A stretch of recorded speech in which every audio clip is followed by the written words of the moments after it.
Okay, good evening, everyone. It is 6:05 p.m. We are going to begin the fourth UGB, North Plains UGB Relook Advisory Committee meeting now. Thank you very much for being here, everybody on the committee, as well as everybody who is here and online, in person and online.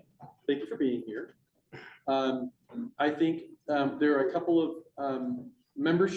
committee membership items to mention. Number one, I would like to, everybody, if you would mind, welcoming Councilor Trista Papin as the new City Council representative to the Relook Advisory Committee. Welcome. Yeah. And then it's also worth noting we have a member, Gary Lopez, decided he wasn't able to serve on the committee anymore. So he is no longer on the committee, but he emailed last week to let me know. So welcome everybody. Thank you for being here. So with that, I'll turn it over to Steve Faust. Sounds good. Do you mind pulling up the PowerPoint? Mine all.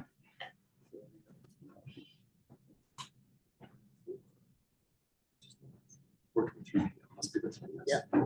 Make sure it's not the PDF. No, that's the PDF. There you go. That's the one. Yep. What's the best way to display? Click the reader one. Not the one, that one. Yeah. And then go ahead and share your screen.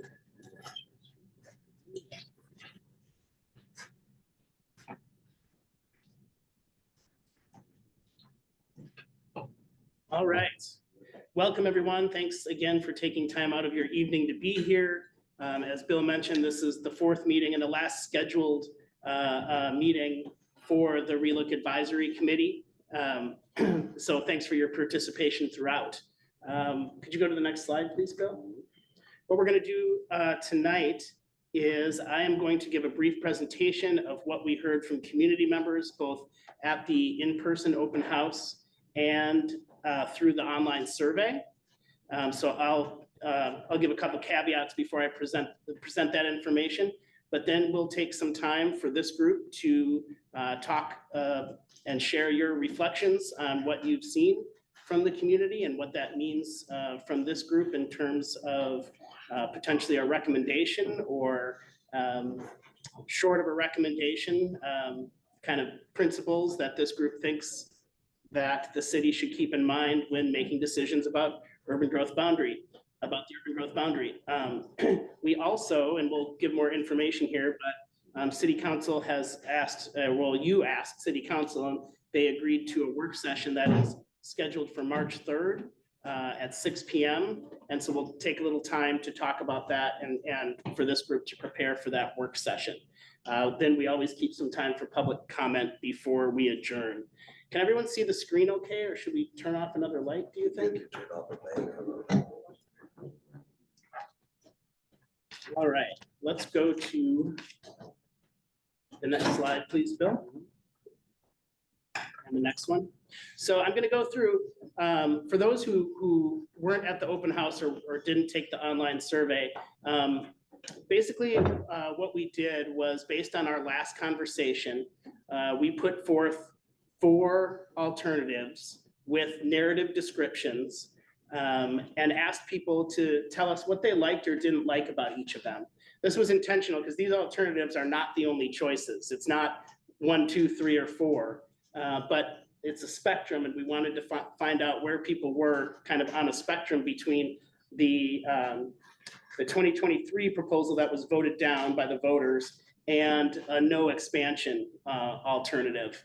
And, this group and the city can land anywhere, can land on either of those extremes or anywhere in between. So what I'm going to do is walk through what we presented to the community.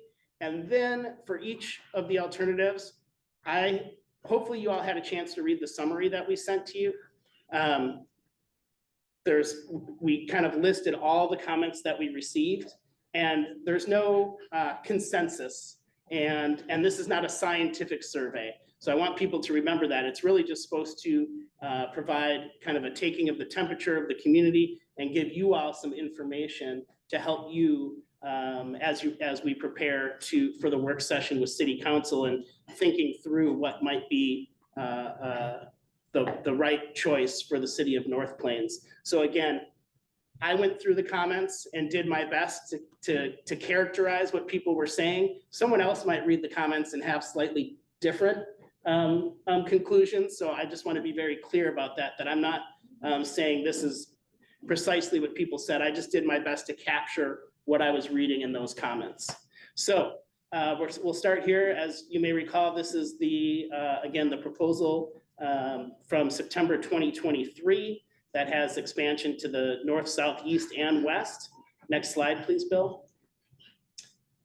So here's the information we gave to participants. This is the proposal that was rejected by voters on the May 2023 ballot. Is that right? 2023 or 2024? 2024. Yes, sorry about that. Yes. Yeah. One of the driving purposes of this of that proposal was to trying to balance the North Plains tax base by 2045.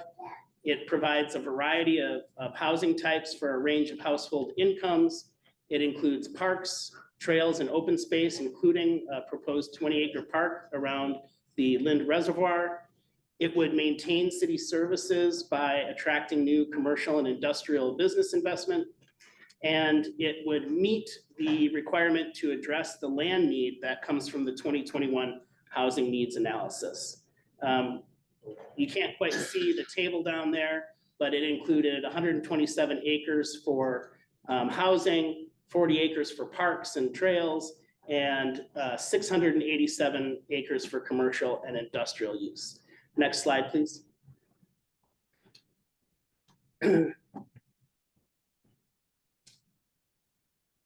So here's, again, my attempt. Again, we asked people what they like and didn't like about each of the alternatives for this one. Several people said they liked the idea of planning for the long-term future of this community. They liked the parks and trails and some of the environmental protections along the creek. They liked that there was a mix of uses and lots of jobs and housing, and that commercial and industrial uses would be placed along Highway 26. Some of the things that people didn't like, as we knew when we put this forward, or we included this, that this alternative was already rejected. And really, we really included it more as a reference point for some of the other alternatives, that it's just too large of an expansion and particularly too much commercial and industrial land. Several folks mentioned that they didn't like expanding the urban growth boundary to the west. They were concerned about the loss of farmland, and many people said, or several people said, that they didn't like the idea of employment butting right up to the Sunset Ridge subdivision. So that's the first one. Let's go to the next slide. So this we called the housing focus alternative. The only difference between this and the previous one was that we took away the expansion to the west, that commercial and industrial expansion to the west. Next slide. This housing focus, again, provides a variety of housing types. We didn't take away any of the residential land in this alternative. So provides a range of housing types for a variety of household incomes, provides local jobs and supports the local economy, even without that western expansion.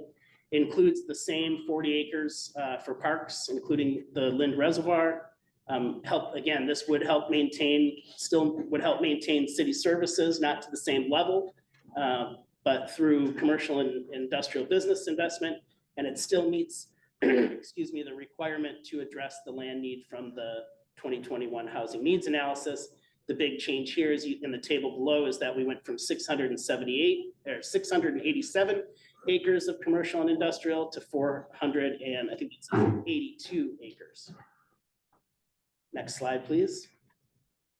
So some of the things that I saw in the community responses, people like that it provides needed housing, provides that park around the Lind Reservoir, that it's a smaller expansion, that it extended residential development from both Bryn Hill and Sunset Ridge.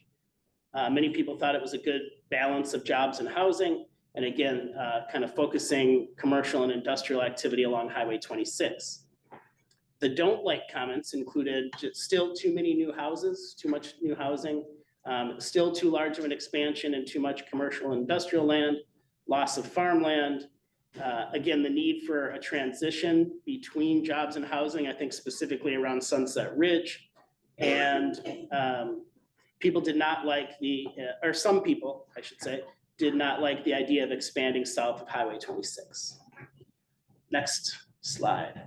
So here is what we call the jobs focus alternative. And the difference here from the previous is that we removed the residential land to the north of the city and potential parkland around the Lynn Reservoir. So the expansion is just to the south and to the east.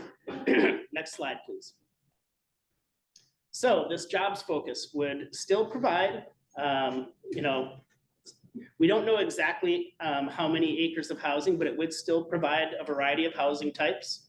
It would still provide some jobs to support the local economy.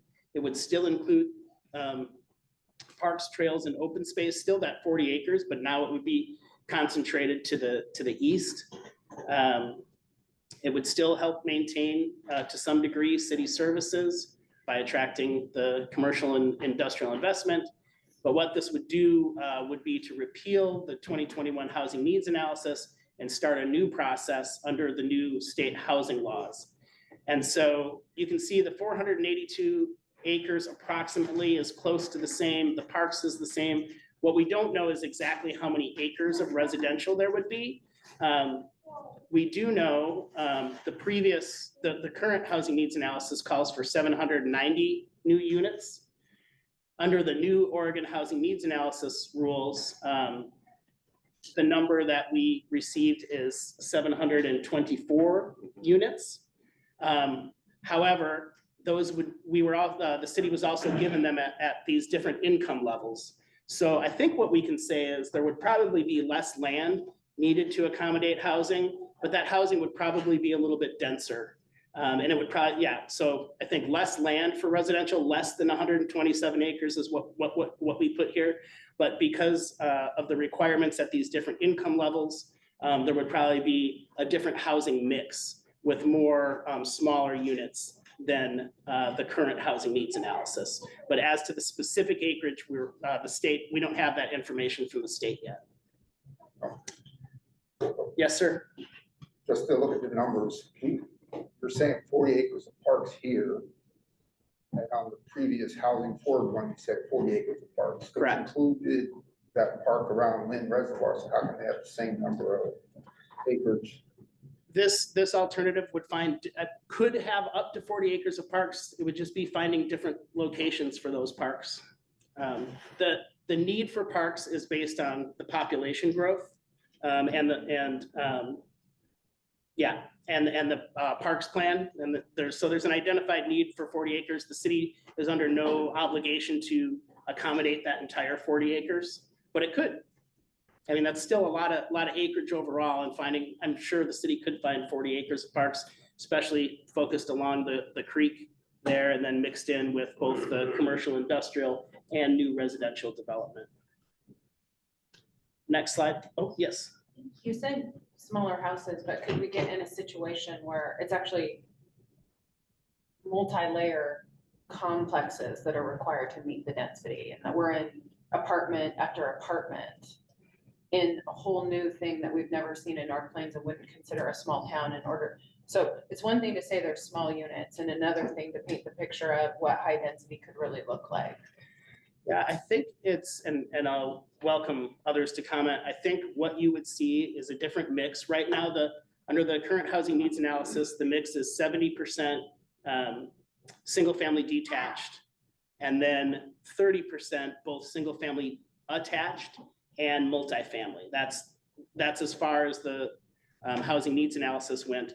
The new allocation from the state has the number of units at these different income levels. So single family detached is usually what you see at like 120% of the average median income and up. And even maybe smaller houses at 80 to 120. More than at 50 to 80, you're seeing much smaller housing types and middle housing, duplexes, townhomes, things like that, and even apartments. And below. So even denser than Bren Hill, I'm trying to, like, even Yes. denser than Bren Hill. So Bren Hill was more density than we wanted to maybe see in the community. This would be more denser than that. At the lower income levels, yes, definitely. Anyone want to? I think that's accurate. You know, we have not heard from the state really how the allocations are going to come out. If we had to go with the Oregon Housing Needs Analysis, they haven't really figured all that out yet. You know, We've seen the units. we've seen the units, we've seen how many we need to account for in 20 years. But, you know, we talked to them a little bit about, you know, us lacking some of the facilities that larger cities have to accommodate some of the more affordable housing type of units, you know, not having transportation to accommodate that and multimodal type of transportation and stuff. And they said they would probably allocate fewer of those units to a smaller community than they would maybe to a community that's 10,000, of a population of 10,000 or greater. But again, they're still kind of working through some of these things, so we don't have a clear picture on how all that would play out. We just know that they have allocated 724 dwelling units to North Plains for a 20-year. Yeah, I thought the report actually had a breakdown by income level on how many houses per income level. I'm sorry. The report that came out, I thought it actually broke down how many houses per income level. Okay, yeah, I may have missed that. Could you look that up maybe, Rowan? Well, oh, do you know it? Yeah, I have. If I can add about the density and the housing allocation a little bit more on our conversation with the folks from DLCD and. And Kevin's here too if he wants to chime in. Yeah, if he but go wants to ahead. chime in, but just from our conversation, they're still in rulemaking for how the Oregon Housing Needs Analysis will be administered and how that's going to play out, especially for small cities under 10,000. So we're operating in a very large gray zone right now with exactly what the expectation for providing low income or median income housing is going to look like, what our level of obligation is for those, and what level of resources we're going to be provided to assist with those. All of that is very much up in the air at the moment. And if anybody from DLCD wants to comment, I really welcome that. Yeah, Kevin, do you have anything to add? And I just wanted to note for people in the audience and the audience online that we do have a public comment period at the end of our meeting, but for the most of the meeting, the discussion is amongst the committee members. Kevin, did you have anything to add? Thanks, Steve. No, I don't know that you're going to see in the next batch of rules anything that says, anything that moves beyond planning for housing at different income levels. And that would translate it to, it's got to be this housing type or that housing type. As an example, in terms of, housing that meets affordability for low income folks, multifamily is one category, but also manufactured housing is pretty cost effective for low income folks. And that is a very different housing type. So I don't expect that our rules are going to mandate, city X, you need to build this much of this housing type and this much of that housing type. Obviously, it needs to make sense in terms of affordability. And we understand that when you're building housing, for folks who have, income below, say, 80% of median household income in the area, there's going to need to be some subsidy. So that's all part of the program. The housing isn't going to appear magically. There needs to be funding, but cities will need to plan for, meeting those housing needs at various income levels. Really, that's the focus versus housing types. Thanks, Kevin and Ron. So a gray area. Yep. I mean, the big question that confuses me is when we first started this process, it was all about what we were required to do. So to me, the big question is, we know we're under 10,000. Is it possible they're going to let us decide what we do? I mean, how many rules are there going to be? Like Jacqueline said, if we decided, yes, we want apartments, but we only want 2-story, are we going to be made to do that as a city under 10,000? Or are they going to let us decide? I mean, that to me is a huge issue. In So- Bryn Hill, we were made to have the density that we had. Yeah. We Oh. were made to have that. Because of the way it was zoned and the way we created it, but my question is, No, will we have it was a flexibility? requirement to bring it into Pardon? the UGB. It was, the requirement to bring the land into the UGB was it had to be 8.4. 8.6 units per acre. With the And current if that, I mean, if you don't know what 8.6 units per acre looks like, it's not all single family detached. That's about townhome density. And to get some single family detached, which is around 5 or 6 units per acre, to average 8.6, you're gonna have areas that are 12 and 14 units per acre, which is definitely getting into townhomes or apartments. So and the other thing that we really have to keep in mind as we move forward is that there's really no such thing almost as affordable housing anymore. It's not even in the language of home builders anymore. Now, the term is middle housing. We're trying to provide middle housing. Middle housing is $500,000. So when you start with the land, with the restrictive land use laws that we have and the restricted amount of land, you start with it. It costs probably $80,000 a lot to build the infrastructure. That's before you buy the land. And so when you've got a new home going on a lot that has to sell for $225,000, you can't build an affordable house on that. So the only way we're going to meet affordable standards is by increasing densities and stacking people up 3 and 4 units high. It's gonna be apartment stuff to be able to. But what I'm getting at is what we have to do. Yeah. I mean, to me, it's hard for us to make a decision when we don't know that. Yeah, Don, here's what I can tell you. So we have this alternative, and then we're gonna get to the no expansion alternative. As a city, and Kevin can correct me if I'm wrong, as a city of less than 10,000, the city could take the no residential growth, the no expansion option, and that's fine. You repeal the HNA and then you have no obligations. But if the city does want to have some expansion for residential use, it will be under the new Oregon Housing Needs Analysis with the once you opt in, then you're required to build to accommodate the units at the different income levels. Yes, I think to Kevin's point, exactly how you do it in terms of what types of units, that's not gonna be mandated, but that you need to accommodate or provide for these, allow for these different income levels, units at these different income levels, that is something that you would be opting into and then obligated to meet. Does that answer your question? And just if I can add a Tells me little bit it's not to that, coming out. if I can add just a little bit to that. We've spoken with the LCD, and under the current HNA, we would be able to utilize that document up until January 1st, 27, and still be able to, rely on that current HNA document. If it were repealed, or we went past January 1st, 27, that's when we would have to go to ONA and start being under that housing needs analysis. So Is that more or less restrictive? well, again, it has a little bit of a lower unit count for a 20-year planning horizon, but then again, Rowan has it up here right now. It shows how we're supposed to allocate that 724. And so, for example, pull down a little bit. Do you want me to just read off the numbers really quick? I was just going to see the AMI so I could read it off. Yep. So, at 0 to 30, we would have to provide 108 dwelling units. At 31 to 60% of the AMI, we would have to provide 119 dwelling units. At 61 to 80% of the AMI, we would have to provide 79 dwelling units. At 81 to 120% of the AMI, we would have to provide 139 dwelling units.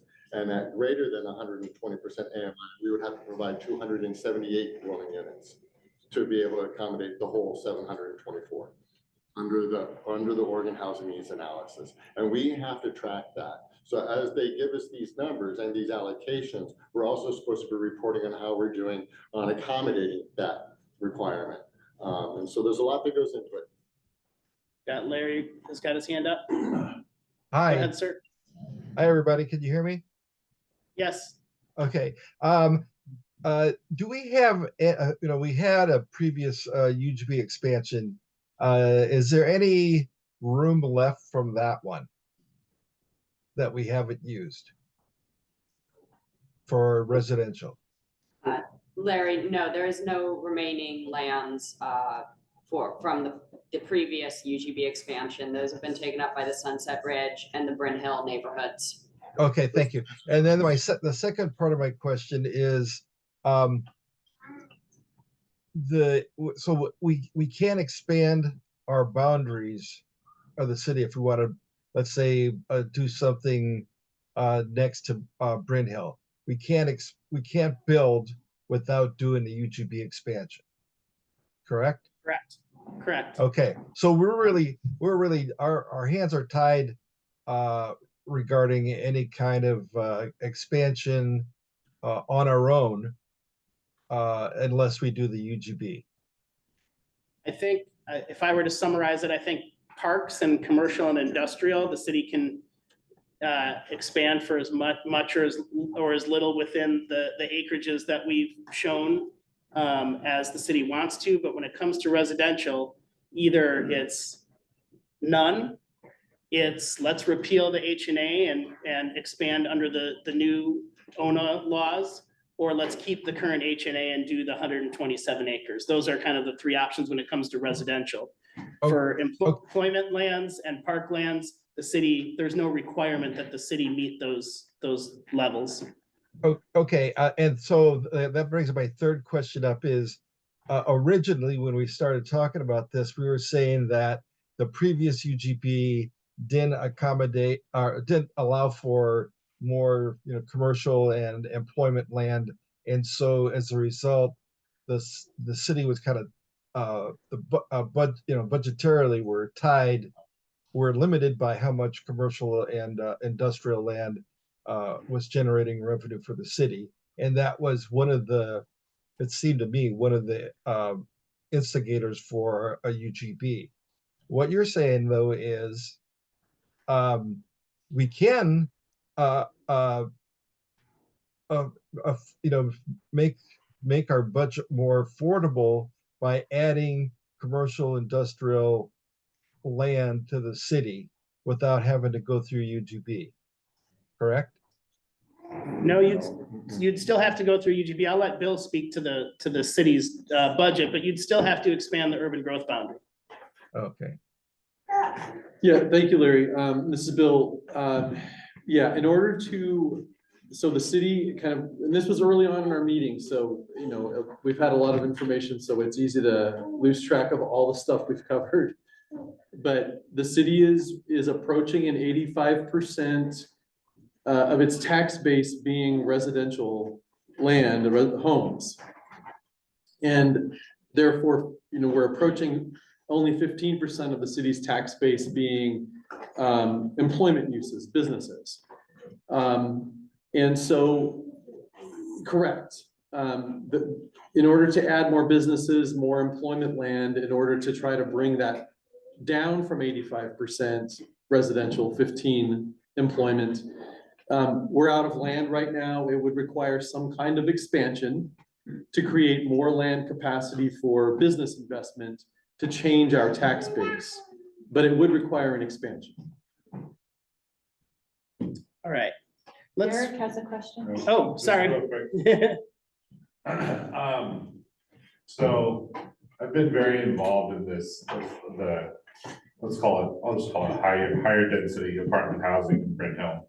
I think it's very important for everybody in the committee, city council, public, to recognize what you guys are saying right now about the housing needs analysis.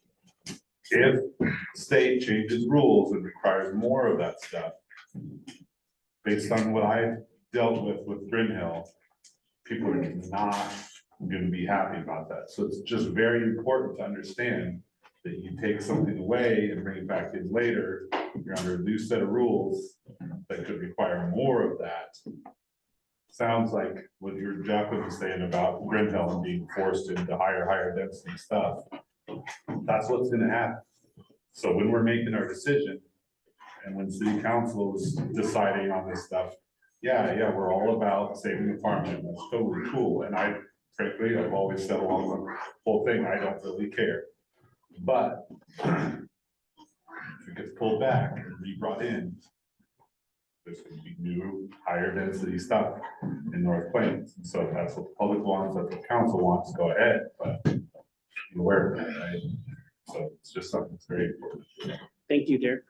That's all. So I just had a question of, I don't know, I'll try to keep track of my two kids, but, when we were talking about what's gonna be required and what that looks like and how we don't really know, when do we have an estimate of when we would know that answer to that?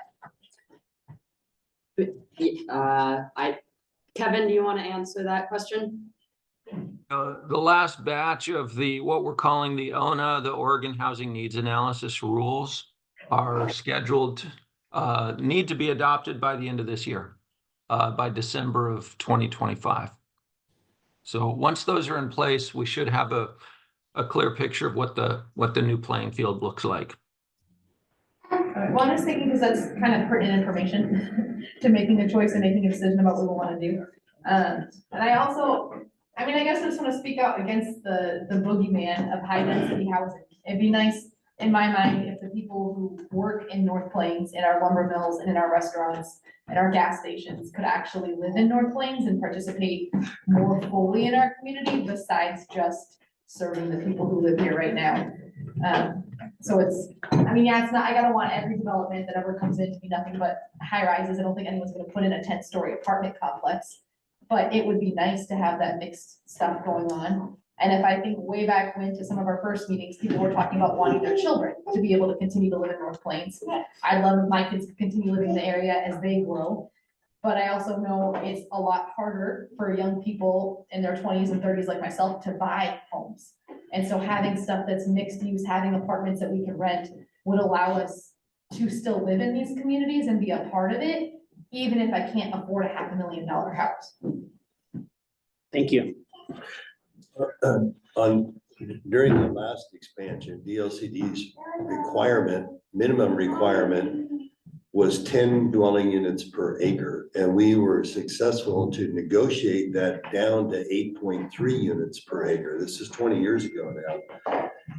But they still wanted it more. I don't know what is the minimum requirement now under the current. I don't think there is a minimum. I think it's accommodating those units at those different income levels. And I guess there's still some unknowns, as Kevin said, that we won't know till the end of this year. Well, I mean, if you had a UGB expansion right now, come in, for example, Sherwood West that just came in, Kevin, do you know what the minimum density is on Sherwood West? I do not, but one key difference between Sherwood West and North Plains is that Sherwood West is within the metro urban growth boundary and North Plains is not. And what that means is that all the jurisdictions within metro are subject to the metro housing rule, which establishes minimum density requirements and housing mix requirements. North Plains is not subject to those rules.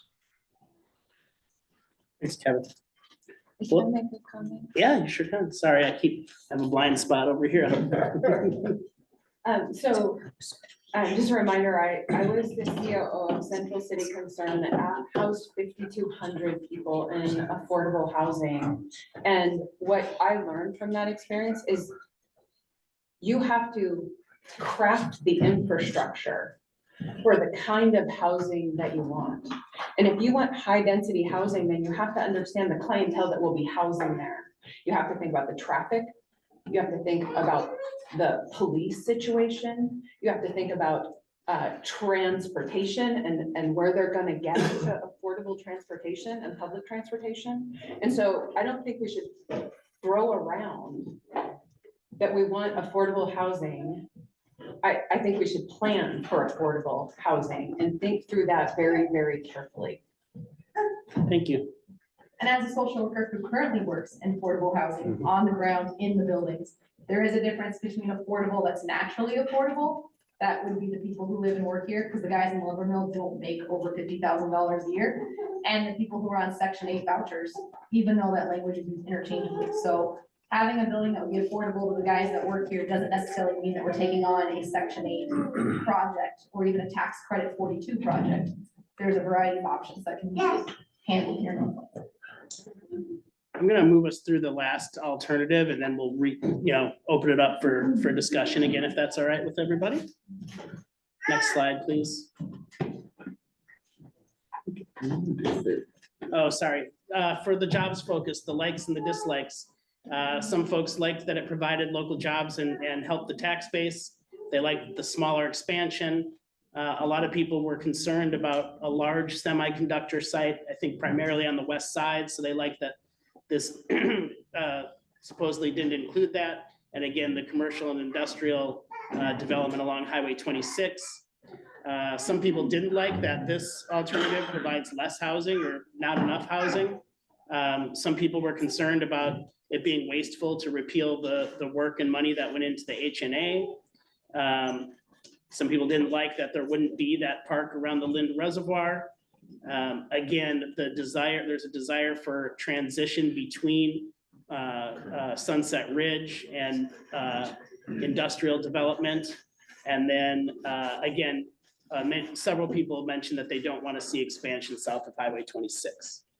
Which we established is a requirement, correct? You know, Maybe. the way, well, no, I'm constantly refining how we kind of say this. The way that the land use laws are established, that would be the first priority to bring into the urban growth boundary. That doesn't mean the city couldn't try to make a case with the county and the state that it shouldn't be, but there's a lot of a risk there because it's identified as the first priority. All the rest of the expansion land is farmland. The land south of Highway 26 is not farmland. It's rural residential, it's rural industrial, rural commercial. And that's why the state puts the priority on those lands. Some people have mentioned that the last urban growth boundary expansion, the city successfully lobbied against including that area. I think the one difference between then and now is that was solely a residential expansion. And I think today we could still make the case that we shouldn't accommodate our housing needs south of the highway and split the community in that way. But there's also this commercial industrial expansion. I think that's a harder case to make, to say that that land shouldn't be included for those purposes. All right, next slide. Let's get through the last one. This is the no expansion. So there's no expansion on the map. The city would stay as it is. Next slide, please. So some of the information we provided, this would maintain the current North Plains city limits in UGB. Future growth would happen through on vacant and underutilized properties. So infill and increased density. It would provide a greater concentration of attached housing versus detached housing. It would provide local jobs and support the local economy where infill and redevelopment can occur. It would not provide new parks, trails, and open space. There would be limited help to maintain city services. It would be limited to those infill and redevelopment of commercial and industrial parcels. It would likely require substantial investment by North Plains Urban Renewal Agency. Bill can maybe provide more information on that if we need it. And as I mentioned previously, it would repeal the 2021 housing needs analysis. Next slide, please. So the likes and don't likes. Several people said this is a more sustainable approach to growth. It uses existing resources like infrastructure. It preserves the small town that North Plains is today. It focuses on infill through slightly higher densities and mixed use, and preserves farmland. The don't likes, several people said that this is poor planning. It's not looking to the future and planning for the future of the community. It doesn't provide needed housing. It doesn't meet the housing needs of current residents. One or two people, I should have mentioned before, we had about 30 people at the open house, and then there were 39 responses to the online survey. So again, take this all with a grain of salt because it's a limited pool. But several people mentioned there's a lack of housing for folks who want to age in place is the term, who like senior housing options and things of that nature, single story options. Several people said it would be wasteful to repeal the HNA. It doesn't provide needed businesses and jobs. It's not sustainable and doesn't solve the city's fiscal issues. and it results in these higher densities through infill and redevelopment. And again, hopefully you all read the document as well, so you can kind of draw your own conclusions and not just my attempt to summarize what we heard. Larry? Yeah, back to the, I mean, I'm trying to understand this a little clearer. Because, you know, we've talked about infill and that kind of thing, but we really haven't, as far as I've seen, mapped it out. So see where the opportunities for infill are, and then you know, make some educated, you know, guesses about, you know, what would be residential, what would be you know, commercial industrial. I think it's hard to compare without that, for me, without that kind of understanding of, you know, how much opportunity for infill is there, and then what do we recommend that the, you know, the city leaders do in planning for that? Is that clear? Yeah, no, that's really valid. I think, Larry, I think, and Bill, if you have anything to add, I think when we think about infill and redevelopment, we typically think about locations along major transportation routes, adjacent to, you know, amenities like schools and parks, and business activity centers. But we haven't undertaken that work. So you're correct at that. Do you have anything to add? No, I would just remind folks that the city has an urban renewal agency, urban renewal district, and for the most part, it includes property on both sides of Glencoe Road up to the Glencoe Commercial West Union intersection, and then it runs west the length of Commercial Street, and includes property on the north and south side of Commercial Street all the way west. And that would really be the focus of where redevelopment infill would occur, sort of like Steve said, kind of the major corridors. So I apologize if this was addressed in a previous meeting, but is there a number of acres of buildable land that we have in the city? Do you have that firm number? It was in the H&A. I can't remember. It's a very small number of acres. I mean, especially for residential. So it's important to remind folks that when the H&A was done, part of that, the required work was a buildable lands inventory. And at the time that it was done, and when you do a buildable lands inventory for a housing needs analysis, you do it, and then it's that fixed buildable land inventory at that time. Mm-hmm. And when the H&A was done, Bryn Hill really hadn't started building yet. And that was a few years ago. Bryn Hill is now at the point where they're beginning to build their last phases of the projects. So if we were to do a new buildable lands inventory, all of the acreage in Bryn Hill would be accounted for, and so no longer in the buildable lands inventory. And we have seen development on commercial and industrial property that we had at the time as vacant. And the notable one would be the first 10 acres of the 20 acres where the new big industrial building on West Union. So we don't have a current, like this very moment inventory, but it's worth remembering that the inventory we're working off of is dated. We've had a lot built on it. And so in the H&A, it showed for residential lands, when that study was done, that there was about 6.5 to 8 acres of remaining residential land in the city. And that's not counting Bryn Hill. You know, now that Bryn Hill's actually built out, they're actually building the final phase right now. I think that's accurate to say that really is the total. Now, there is another acre down off of Pacific there at the end of Pacific that has 6 lots. That those are going to be gone here pretty soon. Those will get built out here probably this summer or in summer into the next year. So it's rapidly declining. And then when you look at economic lands, there's a couple vacant lots along commercial. There's some light industrial land over again near the end of Pacific there by Global Electric. There's about 4 acres, closer to 5 acres there. And then there's a 10-acre lot here zone, heavy industrial behind the warehouse building that's being built right now. The 3 acres on the side of the city that was approved for a construction business, but it hasn't been built, so that could come back into the fold. That's about it. That's not built on, So that's you said vacant there's land. six acres of available residential, is that what it was? Is there Yes, more? as of now, as of the H&A, there was 7 acres of non-Bryn Hill vacant residential land. We know that one of those acres has now been built out since the Yeah. H&A. And so we're looking at about And 6 so acres. those are like scattered site deal, which would really be limited to the type of residential they could have. Yes, I mean, these are the type of things where you would see somebody who has, back when they platted North Plains, they platted them all in about 50 by 100 lots, so 5,000 square foot lots. And some people have acquired 2, 3, or 4 of those lots, right? But they've only built on a small portion of that. So the other half could potentially be available if they unconsolidated the lot.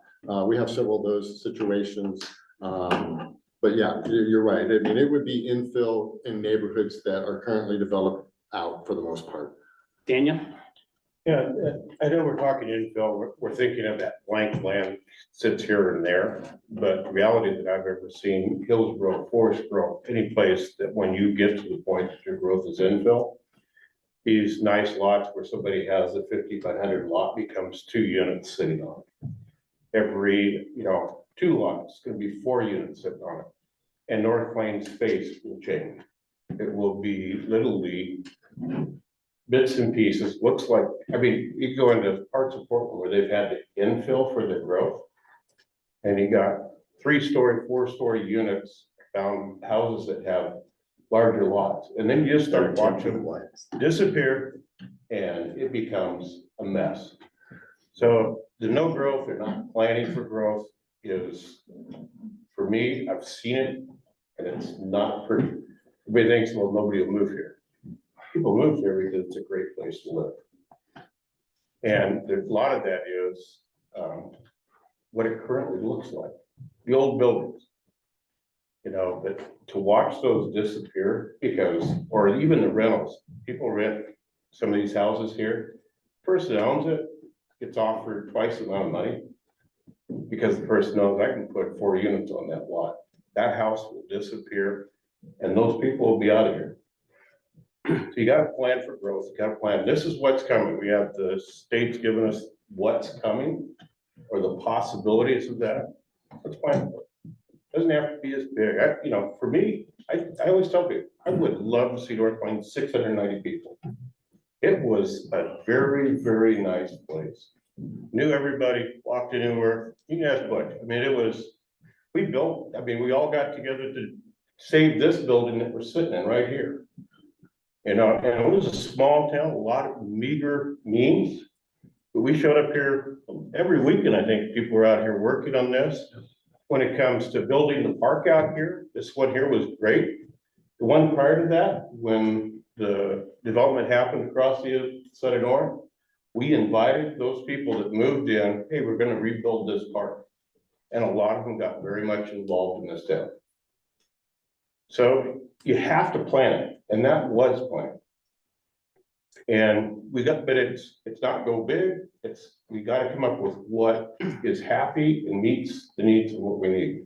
But infill, when we talk infill, I know you're talking about the blank land, but you can go to any city and see what infill looks like, and it is the worst looking aspects of the city.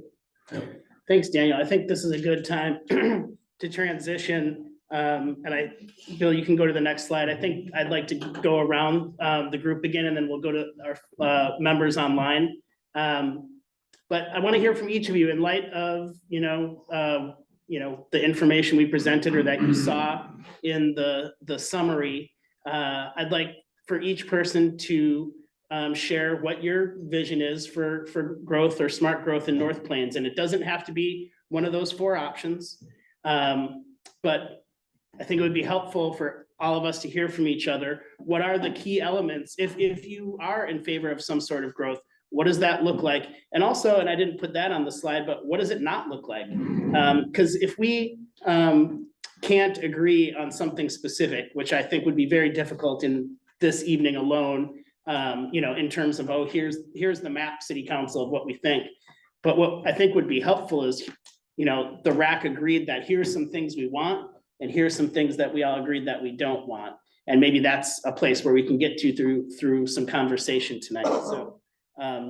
So I'd look for a volunteer to start us off, and then we'll just go around the table if anyone wants to go first.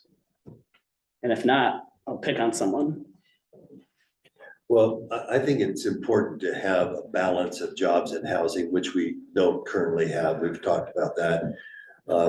So many people have to leave every morning to, get in their car and get on the freeway to go to their job. So if we had jobs locally, more jobs locally, which requires land to be added to the UGB to do so, more people that live here could walk to work or bicycle to work, or not use a gallon or 5 gallons of gas to get to work every day. Same with the retail aspect, when we have to spend or use a quart of gas to go to Hillsborough to buy a quart of milk, doesn't make a whole lot of sense.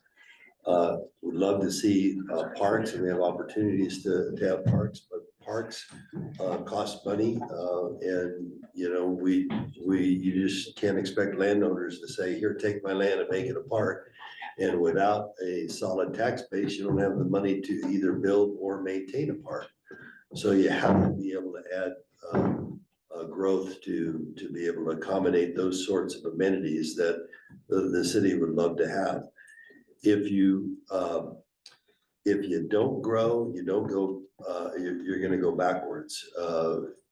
Hillsborough would love to take all the land that we don't want to grow onto. They'll grow across 26. They don't care. So if we want to maintain some semblance of our independence and being a smaller city that we can control and have our own identity, then we need to have an opportunity to grow with into a balanced way, to have jobs and housing. I think everyone in just a conversation before this would don't want to be forced into just having one type of housing. And it's important that you don't have one type of housing, because there are so many different types of households. I recently looked up, and I think in our region right now, the traditional household of, a two-headed household with children at home only makes up 16.9% of all households. That means, 80-some% of it is made up of other either single parent household, couples without children, single people living alone, or roommates living together, most of which don't need a large single family detached home on a large lot.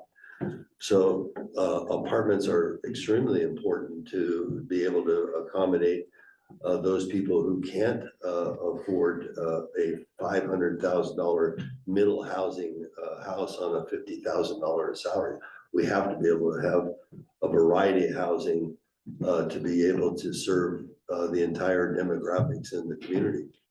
So in order to do that, we have to have some land that is greenfield enough that you can build a large enough multifamily product or project. I can tell you that 40-unit apartments are really difficult to make pencil if you're building them new. Most new, if you look around the region, most new apartment projects are minimally 200 units, or 300 makes more sense economically. So you have to have, and those are running 20 to 22 units per acre. So you have to have 12, 15 acre chunks to be able to do a project like that, to attract a multifamily developer to come to our region to do that. And it's very, very difficult to do a 20-unit apartment project and make it pencil. So you're just gonna have a hard time finding builders that can do that. And as far as other types of housing, townhomes make a lot of sense for couples or singles. Condominiums even, which is a type of housing that we haven't had here. We did quite a bit at a Renko station where housing now gets stacked, and it brings the construction cost down, the cost per square foot down a little bit. But it does give a broader range of opportunity for people who otherwise couldn't afford to buy housing, to be able to buy an apartment, if you will. So there's so many different cottage clusters is now kind of a popular thing that people are talking about, where you're getting 12 and 14 units per acre, and parking might be a little bit more remote. You have to walk 200 feet with your groceries to get to your house, but it does get to a type of housing that can provide density and affordability at the same time. So, but without adding jobs, again, all we're doing is increasing vehicle miles traveled every day. If we don't if we don't have enough housing, we can't attract a large enough retail group to come here to build an Albertsons or a Safeway or something close by. We're still going to be getting in our car and driving a long ways to get to the weekly shopping that you want to do. So jobs are important to be able to add to the community so that people can live, work, and play, within this community that you envisioned when it was 697 people. It can still be a small town. I mean, we're still going to be smaller than most cities in Oregon, even if we did an 800-acre expansion. And when we say 800 acres, it sounds like a huge amount, but we're talking over 20 years. And with most of that being commercial industrial, it's not a lot, but I would be okay with seeing the housing spread between the north and the east. If you look at the existing housing on the east and the housing north of North Avenue, it kind of looks like a jigsaw puzzle with an unfinished edge. And that's because it was planned to be added onto. Right now, you got roads that just sort of end at the end of has just a barrier that ends at a field. But that's because it was planned to grow in the future, and it was to grow on the north up towards the lake, which would become a community size, almost regional size park. It could be something really special that a town like North Plains, anywhere in the country, it'd be rare to have a park that special in a town of our size. And then on the east side, we put lower density all the way out out to Jackson School Road, because it makes sense to have the lower density furthest from the center core, and having higher density closer, so you have more people within walking distance to the downtown. So to reduce the amount of vehicle trips, that's what we did. On the east side, the density out there is less than it is on the north side. North Avenue, which is the closest in portion of the north expansion, is much higher density. And as we move north on the north expansion, the density gets less. And that was continued to be the plan. So if we were to take plan, I don't know, are these numbered or lettered? Housing focus is upper right. No, The upper right would be the housing and some industrial commercial on Jackson School Road. Yeah. At this point, I kind of would favor that because it gives us the housing we need, but it also kind of fills in the picture that was originally established in the plan 20 years ago. So on the far east side, it's lower density, but as you move in towards the creek and towards downtown, that density should get higher there. And that would be an ideal place to do more townhomes or apartments. And then on the north side, as you move up towards the lake, the density would loosen there because you already have higher density on the south side of the north expansion. So. I don't want to cut you off. Yeah, but- I'm cutting myself off. That's way too much information, but I'm in keen favor of B at this point for all the reasons I just stated. Let's go to Larry. He's got his hand up. Go ahead, Larry. Okay, well, back to the point I made earlier is, we were, in the minds of the folks who started off on this UGB process, this was a kind of a fiscal solution, right? Expand the tax base with more commercial industrial, right? More taxes for the city to be able to pay its bills. The as I understand it, currently, the upper left, the original, UGB expansion that was voted down, is the only option we have with the current HNA. Is that correct?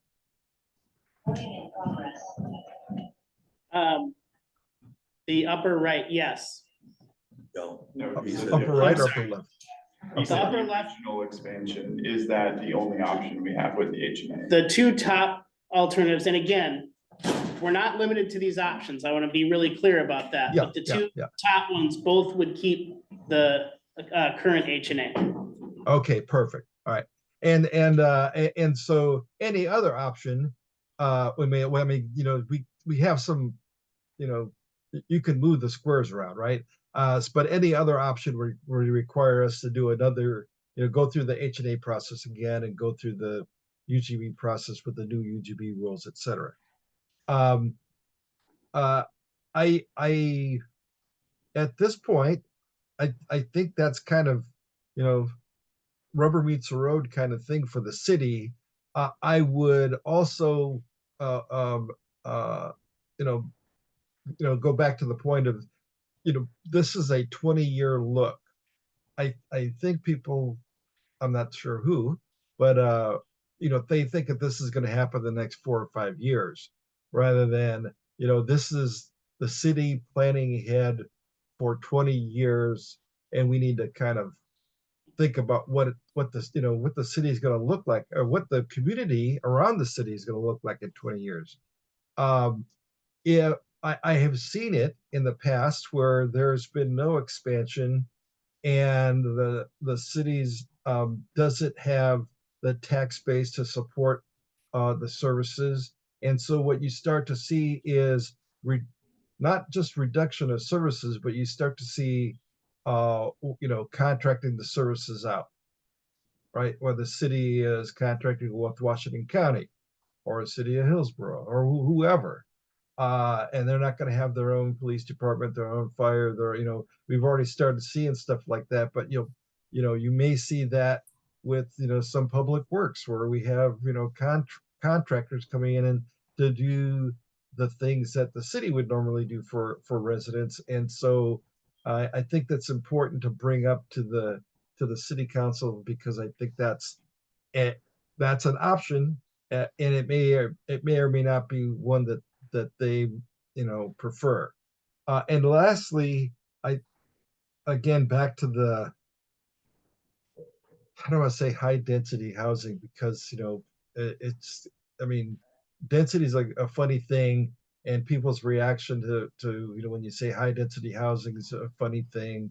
I think planned density is a great thing, and if the city can think about what are the options, again, some of them, that 14 to 25 acre, 14 to 25 units per acre, 22 units per acre. That's a big range, but there's a lot of different looks for that. And so, whether it's infill and or part of, a plan like we've got here, I think it's something that the city needs to look at. But again, pointing back to this is we're looking at 20 years of growth here, not overnight. And the second or third and lastly is, yeah, Hillsborough, it's a possibility that they could build right up to our doorstep. I've always been of the opinion that annexation is probably an option that we may see presented to us before that or during that. But that's all I have to say. Thank you. Thanks, Larry. Can I Okay, we'll go this before- way. Before you pick on me, Steve? So I'll keep it pretty brief. Myself, as well as the Economic Development Commission, ironically enough, would likely align with the housing focus map. For a couple of reasons, a lot of the same reasons Rudy touched on. And Rudy mentioned balance, but also I viewed it as a balance physically of bringing in residential in the northwest part of town, because a lot of work is going into revitalizing the downtown corridor through the city. If you remove that northwest expansion, you're somewhat isolating the current downtown to be on its own and have the east expansion in terms of residential and industrial. So having further residential expansion would help keep that balance and make sure that it's driving foot traffic and actual business into the downtown corridor as well. Jack?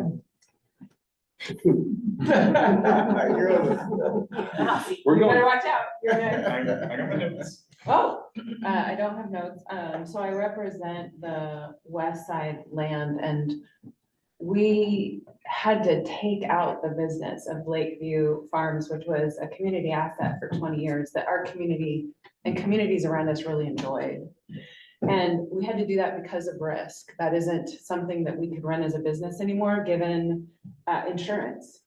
And so what we have now is a slice of farmland that hits up in an awkward way to a lot of public housing. And that causes friction and abrasion for what is a small piece of grassland, where then people trespass to get to a community asset that is private property.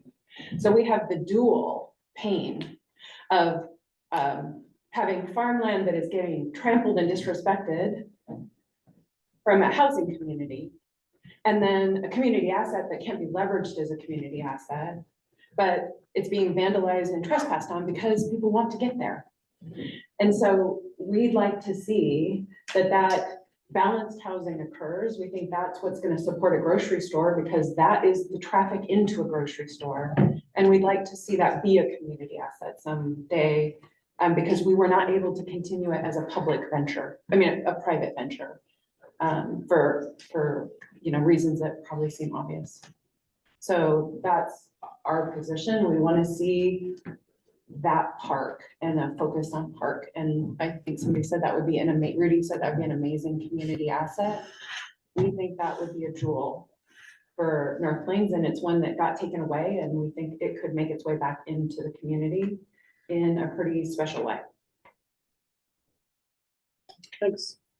NJ Johnson, city limits resident. I am mostly in favor of the housing focus in the upper right.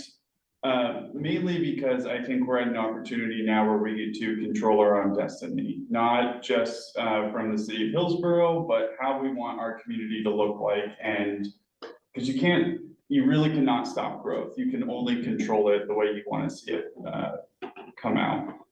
I would also like to see a mix of housing types that, like a lot of people have said, can support different income levels so that we can be a welcoming community. I want to have enough community members here so that we could support a local grocery store. I would also want to, I think that this would be a ticket to improving the city's financial solvency, keeping our dollars local by allowing more entrepreneurship opportunities, being a community that can support more local homegrown businesses, I think would be great. Yeah, so I would be in strong support of the housing focus in the upper right, and then secondarily, the jobs focus in the bottom left. Michael? And again, it is helpful to say what things that you don't want as well. Both are helpful. Thanks. So I am in favor of the right, upper right, and the reason for it, we eliminated the farmland to the west for industrial, and in the future, that's probably the way it's gonna have to go. It may be 20 years, it may be 30 years, it may be whenever, but by building along Sunset Highway for industrial, commercial, and along Jackson, you have access to the highway for businesses. They don't come into our city downtown. I think it's a smart plan. I think the housing's smart. Van Dolmen's property. I don't think the lines have to be where they are for housing, for yellow. We can get it so that industrial's not on the doorstep of housing. But I think we gotta look at 20 years. And people aren't looking at that. If you're looking at retirement in 20 years, what do you need? And in your 20 years, you better be following that step. And if we say we're not gonna grow, then you may as well kill the city. And so that's a smart way,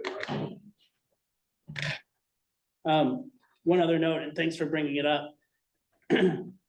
You know, there will, if the city does decide to grow, there will be a subsequent process to more carefully and in more detail plan out where uses go. So just another thing to keep in mind as everyone's sharing. So it's certainly possible to say, yeah, we want to grow, you know, like the housing focus, but not in the, but we want to have a residential, you know, buffer between Sunset Ridge and industrial or what have you. So I just wanted to make sure everybody understands that. Thanks. I think I'll start with my no list. That's easier to start with. Sure. My no list, as always, is just concerns about not having huge data and the type of industrial that come into town. I know that in the past, when Bill's presented economic stuff, he's like, data centers don't take that many resources, which they don't, but they're also not the nicest neighbors. Like, I'm used to have huge buildings that, as Hillsboro's finding out, release a ton of heat all the time. The Hillsboro this last summer was doing heat indexes of how much heat is radiated from these data centers. How much water do these require, as you know, summers are hotter, water is getting more scarce, all these things are happening. And their contracts would come first. Their contracts, power goes out, they have contracts that would come first for it to go to them versus coming to be restored to my house or your house or anyone else's home. And just, we've seen in recent years times that there's been environmental impacts from them and not necessarily punishments with it. Like, how many months did Intel at their factory up in Brookwood not have the scrubbers on when they were releasing all of these smoke with toxic chemicals into the air? And, you know, I don't want to breathe that in. I don't want my family breathing that in. Hillsboro is close enough for me to have to worry about that getting into what we're getting. But I like employment overall. That's why I wish there was like a difference between like commercial employment and industrial employment. Because like the idea of having grocery stores, of having restaurants, of having small businesses, even of having like a downtown that's like mixed, where we have commercial on the first level as you're walking through, and then you can have apartments up above, like you see in a lot of towns and cities all over the place. The park, I mean, the park is a dream. So I am unincorporated. I can point to where my road is though for my house on this map. I'm not that far unincorporated. And I have hundreds of bicyclists come by my house every single weekend. So many bicyclists. And, you know, our slogan is City to the Sunset. What would it take for North Plains to be the beginning of the bike trail that's already been started between Banks and Vernonia? How can we start capitalizing on stuff like that, that when we're having cyclists, you know, we start being like, well, start your bike trip to the coast in North Plains. You can take a bus here, you can have a hotel that you stay in, you can be in restaurants, you can have your day that comes through North Plains versus, you know, and partner with our neighbors to make it be a big thing versus just looking at industry and technological industry development. So I guess I'd say an amended version of that top right corner is what I like, but I think it's something that just requires more nuance. And it's hard to make decisions without knowing where the plan would be laid. Because we could pick something and then the planning committee could present something totally different about how it gets laid out, and then they could present, city council could decide something totally different. So it's kind of hard to make a concrete choice without having all these other groups also saying what they're thinking and how we're partnering and what we're doing. But North Plains is, like, when I was a little kid visiting my grandparents, Jackson School wasn't an exit. It was just like a four-way stop on the 26th, and I remember when I was, small, but I remember the overpass going in, and then the light coming in. That was and dangerous. all these things going in, like, it was a big thing. So, it's not that growth is bad, but it's just what do we want to be like as a community, and how do we want to relate to our neighbors? Everyone's afraid of Hillsborough. Do we want everyone to be afraid of North Plains, or do you also want to be a good neighbor that we're working with the people around us so we all are doing better and we all are improving and we all are a nice city, a nice, beautiful town. I like that. Thanks, Derek. If you don't mind, let's go to Johanna before, and then to Derek. Hi, I am for the second one up on the top right. I think growth is inedible sorry, I'm having trouble saying that word. If we don't do anything, growth is going to happen whether we like it or not. And I'd rather come together just how we have been as a community and have that choice in what that growth is going to look like. And have the choice right now is where the line's going to go. I think we tend to focus, and in all these meetings, we've been focusing a lot on the what is going to be there, the misinformation of manufacturing companies and of X, Y, and Z. But that's all of the misinformation going, and as humans, we get so scared of the unknown and of change. However, if we don't take advantage of this point right now, and us all in the community as a whole decide what that change is going to look like in the future, someone else will be deciding for us. That will be something that will completely wipe out what North Plains and what the heart of North Plains really is. I'm newer to this community, and yes, that's what attracted me to the community is the smaller city aspect and all of that. But growth is beautiful if we can put our stamp right now to what that's going to look like and include parks. If the city has the land to be able to house these beautiful lakes and parks and things that other cities may not have, and us decide on the housing. But unfortunately, if we don't have more houses and if we don't have the infrastructure of commercial as well, then,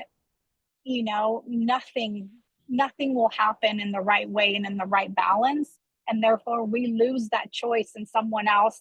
But when I mean someone else is another city or another entity or something else can come in ways that can kind of destruct the beauty of what North Plains is. So I'm all for the balance of the housing development with the parks and commercial as showing on the top right-hand side. Thank you. Derek. I'm in favor of the one on the top right as well. I think it would be cool to have the far north side of town like perfectly squared off. But I like everybody else has said, I really like the balance of adding kind of an equal-ish number of housing and adding an equal-ish number of jobs. I also am not a huge fan of the data centers as well, just because they're big and not so fun.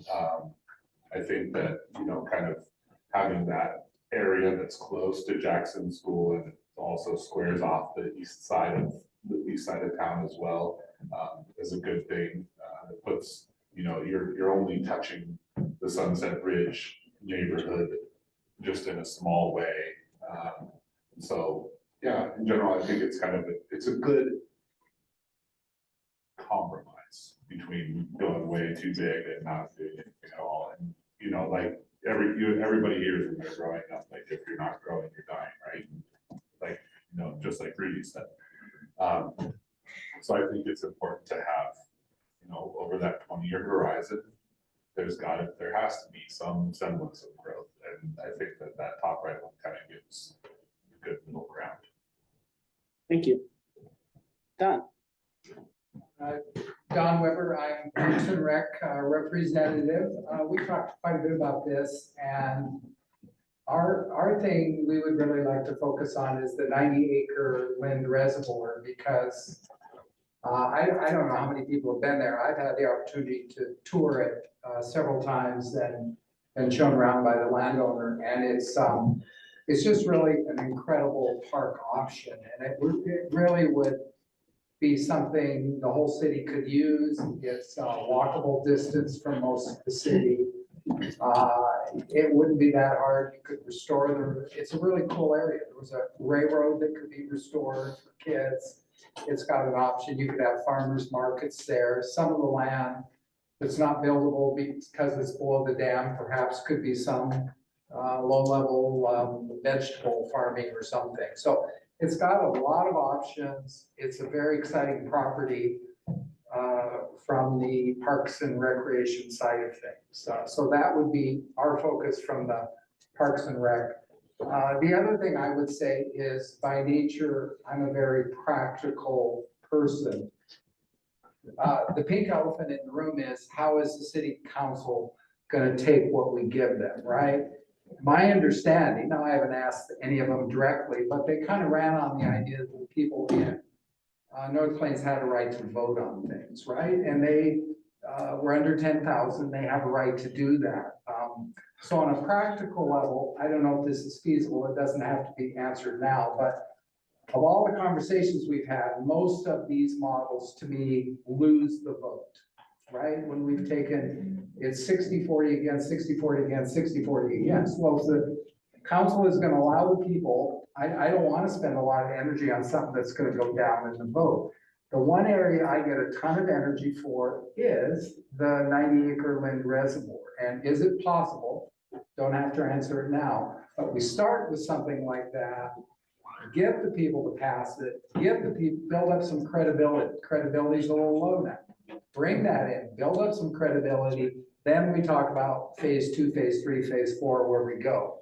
Because like I said, for me to spend a lot of energy on an option that very clearly the people will vote against. Now, that's going to be the next step. My understanding is we're kind of done here. We agreed to do 4 meetings. Now the new city council decides, but that's an important question. They have the ability, right? If they're going to let the people vote, we have to factor that in. So, you know, that's my thing, is come up with something that's sellable. I would say on a practical level, separate from my parks board, I live in Sunset Ridge. It's very unappealing for us to go from grass and green space all around us to all 4 sides surrounded with stuff. And the building that's gone in on West Union across from us is universally despised. So when we say, oh, how about we bring in 5 or 10 more of those type along Jackson all the way to 26. Obviously, our neighborhood is not going to like it at all. I guess an interim question would be, doesn't have to be decided now, could you take half the land on the other side of 26, which is the most desirable, and go halfway towards Sunset Ridge and still leave a buffer of land between, again, that doesn't have to be answered, but that might be a moderate position. Again, if this is going to be voted on, we have to have something the voters approve. So. Thanks, Don. If you don't mind, I want to clarify that just like annexations were ended, and voter-approved annexations were ended by the state legislature, the law in Oregon now is that urban growth boundary expansions aren't to be put on the ballot. There won't be another vote on UGB expansion. Just to clarify though, if the city council chose, could they take an advisory vote?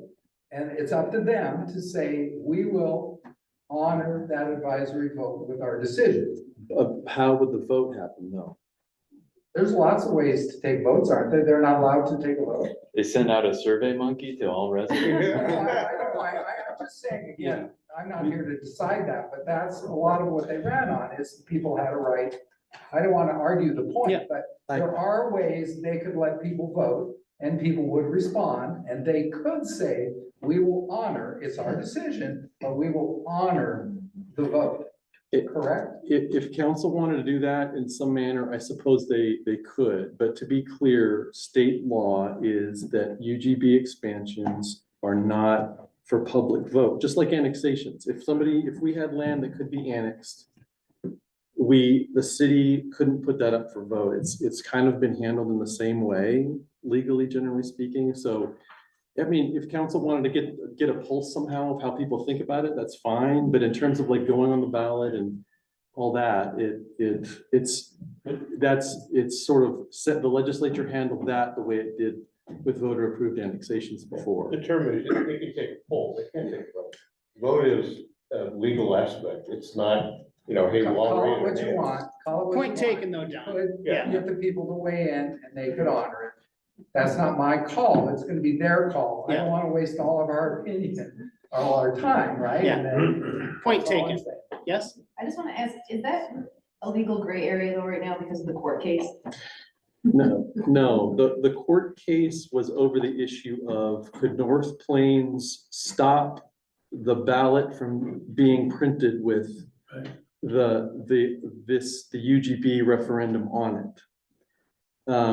It was already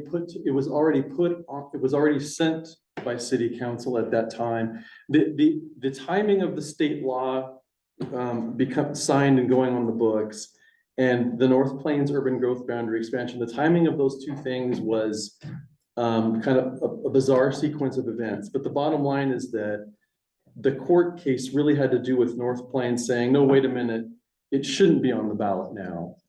That was the issue. But in terms of anything broader regarding the law, that wasn't really what the Washington County Circuit Court looked at in detail. There's a lot of, discussion about it, but really it was a somewhat narrow ruling on could North Plains take it back off. So the vote that happened against the 855, the 72-28, that could never happen again. No, under state law, no. Thanks, Don. Mitch. Oh, sorry. I want to add one thing too, like, it's not a vote of all North Plains residents, but right now what we're doing is part of a public process.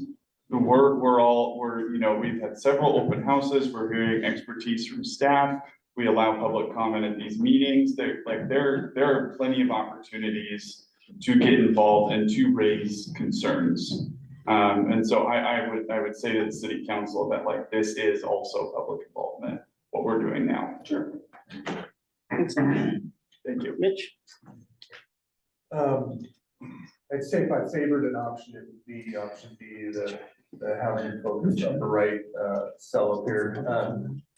However, without being too specific, I do favor parks in North Plains, an expansion of the parks. I do think the city, from a financial standpoint, does need to meet some balance, and so an increase in commercial zoning is important for that. From a future looking standpoint, I mean, I agree with what a lot has been said. I think it's in the interest of North Plains to have a little bit of self-determination as it goes with where they are, rather than just kind of sit back and refuse to grow and accept that change isn't going to happen. Thank you. Counselor, do you want to weigh in or do you want to pass? I'll leave that up to you. Is it okay if I weigh in, or I'm happy? You're part of the committee. It's entirely up to you. You're part of the committee. Yeah. Well, I just want to say thank you to everyone, and including the audience, just for taking the time to be here for all of these meetings. It's really helpful just to hear that perspective, and I just want to say again, just thank you so much just for all of the back work that you've done. I think option A, right? We have gotten some pretty strong feedback. That's not necessarily the best case. I think the consensus I'm hearing from this committee right now is that second option, option B, feels appropriate. And I am aligned with that. I'm curious to hear what my peers have to say. I think the things that I do like, I love the idea of that park near the Lind Reservoir. I love the idea of continuing residential land, both, you know, on the north side to support North Plains Elementary, and then also on the east side to support Equality Ridge. I think what I don't like is that buffer of employment going right up to Sunset Ridge. And I think Rudy had mentioned previously that some of those roads are planned with future growth. And I also think about safe routes to school and just the partnership with Hillsborough School District. And if we build commercial or industrial land in such close proximity to Equality Ridge that has, you know, capacity to hold several more hundred students, that we're missing the mark. And I would just really encourage, you know, thinking through how can we create that safe route to school and that buffer in such close proximity to school. I think the last thing I would just add on there as well of that east expansion. I love the idea of continuing all the way to 26. Again, I think, you know, creating that boundary and that definition of, okay, 26 is kind of that marker between Hillsborough and North Plains. But what I would love to see is potential expansion of Pacific Street all the way to Jackson School and kind of make that the natural buffer, maybe between Sunset Ridge and then on employment lands on the other side. And with that, I will just leave us with one quote. Just want to share, Brene Brown said, "It's our fear of the unknown and our fear of being wrong that create most of our conflict and anxiety." And I think that's just so resonating to the process we've been through as a city and as a community the last, you know, couple of years that we've been going through this process. So again, I think there's a lot of unknown and uncertainty that's causing that anxiety, but I feel confident with this group and with council and planning commission. I think that we'll come to an agreement that works for everyone. Thank you very much.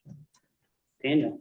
I'm really liking the North Plains, the upper right corner. I mean, it, like I said at the beginning, I mean, I would love to still be 690. We wouldn't be having this discussion. But reality is, I grew up 79, 80, trying to hit the job market right here.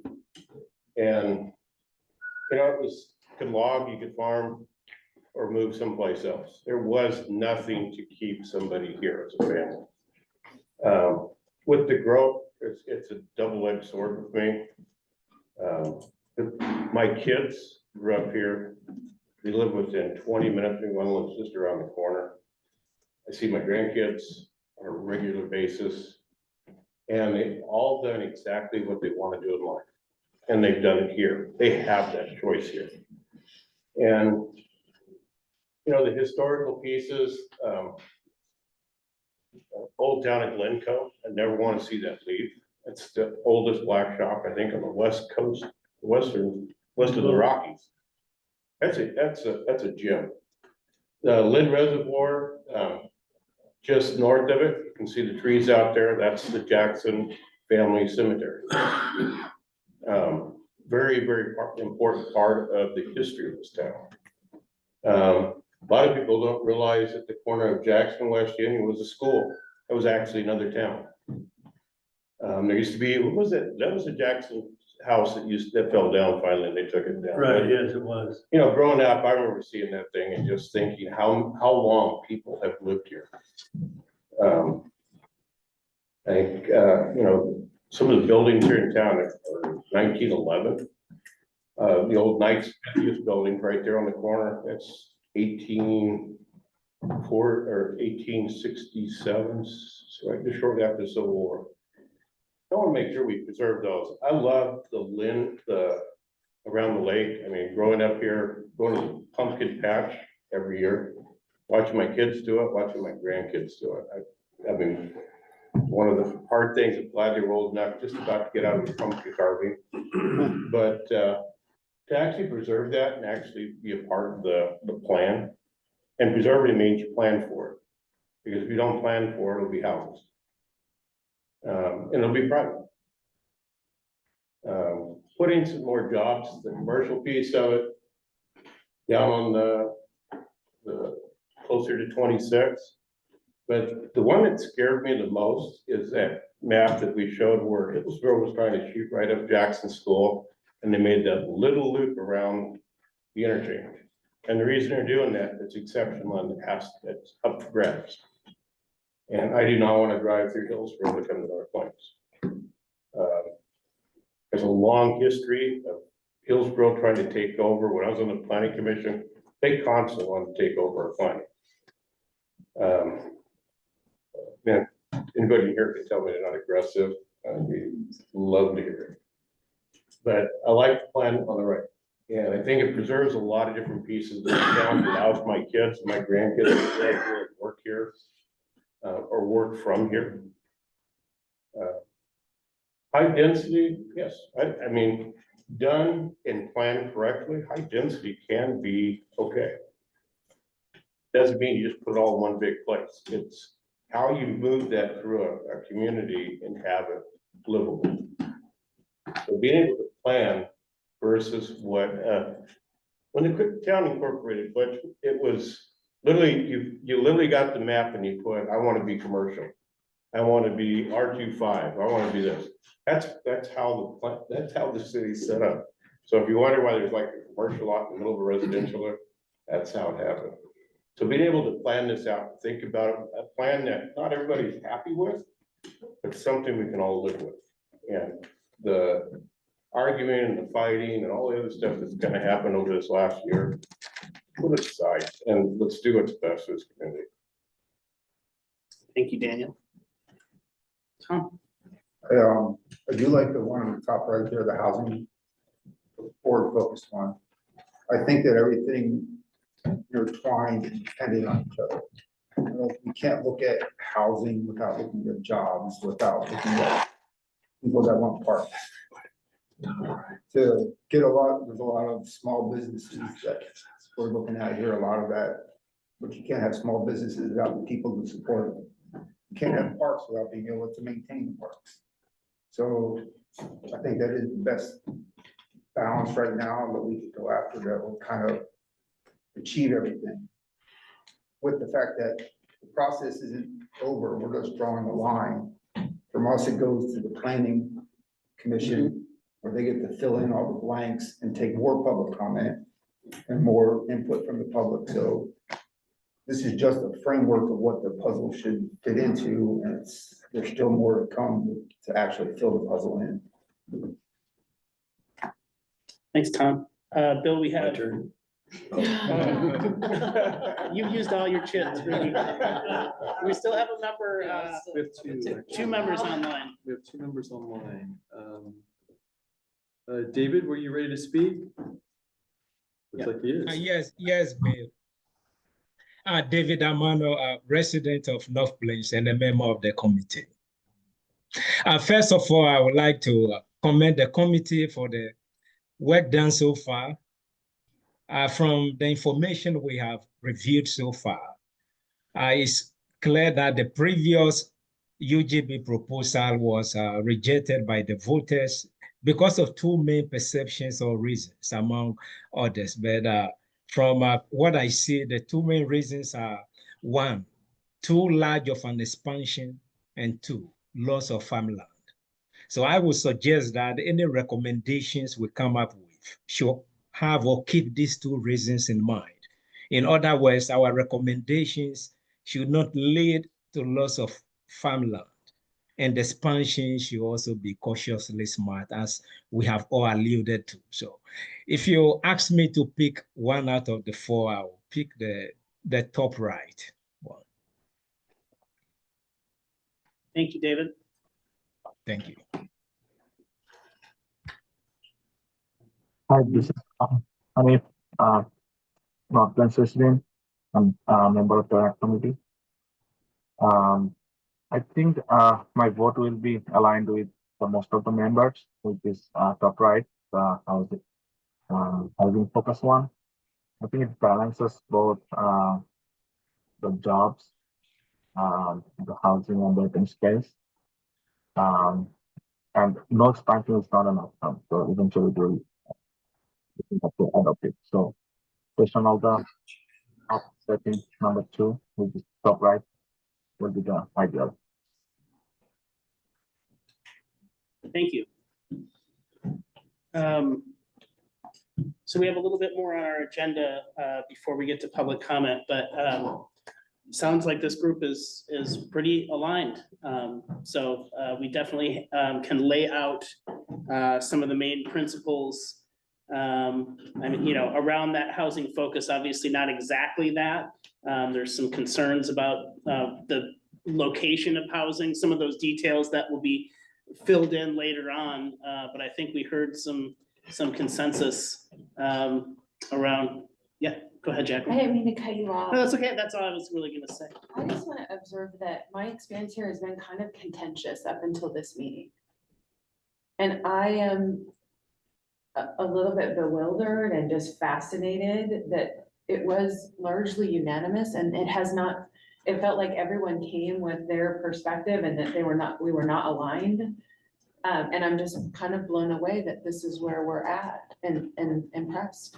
So it's a little bit surprised. So I don't know how y'all feel, but I felt like we had some, I don't know, we weren't fighting, but there was a lot of pushing and shoving and exploring up until tonight. And so That's what families do. this, so I'm feeling like y'all are my family. So I just want to say, wow. I just want to observe the wow here. Thank you for calling that out. I think Larry has a say. Yeah, thanks for calling that out, Jacqueline. Go ahead, Larry. Yeah, quick note. I know that a number of people have mentioned about the housing focus piece. You know, there's that open space section there.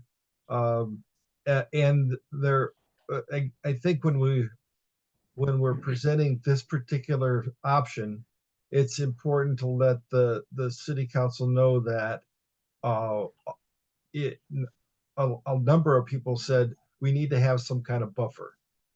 Yeah. And I think that's gonna, I think, and they'll assign, I mean, them and the planning commission, whoever will, if they pick this option, will assign where the buffer goes. But just to let them know that when we discuss this, that the buffer between the, you know, commercial, industrial, and housing came up quite a bit. And so that, you know, while they're considering this particular option, the housing focus option, they need to also keep in mind that the buffer.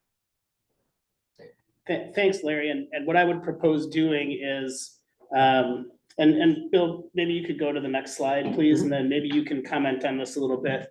But the final step for this group is this work session coming up on March 3rd. And staff and myself spoke about what might that hour-long work session look like. And suggested that maybe it starts with a presentation that we would do more about, like, what was the process, you know, who was involved, what did we hear from the community? And that would maybe take about 15 minutes or so. And then maybe we could get 3 volunteers from this RAC to then present, maybe not just a recommendation, which I'll echo, I didn't know that we'd get to a recommendation tonight, but also just about the experience that you just spoke to, where, you know, 3 people to talk about where was I when I came into this process, what did I learn along the way, and why did I land where I landed. So I just want to say, first of all, that I'll do my best to kind of summarize through key points what we heard, which it obviously centers around that housing focus, but there are nuances to that we'll want to make sure we include. And I don't know, Bill, do you want to say anything else about what, you know, the work session itself and kind of your thoughts about approaching that? Yeah, thank you, Steve. Yeah, so Monday night city council, you know, council asked that there be scheduled a work session with the Relook Advisory Committee, hear from you, and then hear from you, hear what you found, what you concluded, or kind of what your you know, what you wanted to communicate about process and findings. And then council wanted to just kind of add, you know, learn more about your process, ask questions about how the process you went through and what you did. The scope of work for this process actually concludes basically with a joint work session, including the planning commission as well. So we're planning to have them come to that also. But really it would be presentation of all of this, including your process, and just kind of, having council with so many new members kind of step in and into kind of what you have to say and ask questions as well. So I would say for them, it's as much as a learning process as it is to kind of, hear a set of recommendations or what your thoughts are. And that's kind of it. I mean, I think Steve summarized it pretty well, and that's kind of the additional I would say. Yeah. Bill, if I may. I also want to mention, we've selected the number of 3 representatives because we're limited on time. It's an hour work session to give testimonial in a presentation format. We would encourage all of you to show up and to show your experience, even, they might not get to everyone, but to show that you care, you've cared enough to show up to at least 4 of these meetings. Many of you have shown up to community meetings as well. I think that speaks to, maybe Trista wants to say something about her experience with public engagement. It speaks to what the community feels if you're able to show up, even if you don't speak. It's the showing up and showing that you're willing to put your time, your energy into the process. Sorry for putting you on the spot, but I know you have some experience here. I think just to add on to that, yes, please, if it works within your schedule, please show up. Same for the audience members as well. It really does go so far. And I can share with you, a year and a half ago, city council would meet in the same exact room and it would be a ghost town. There would be no one in the audience, and staff can attest to that as well.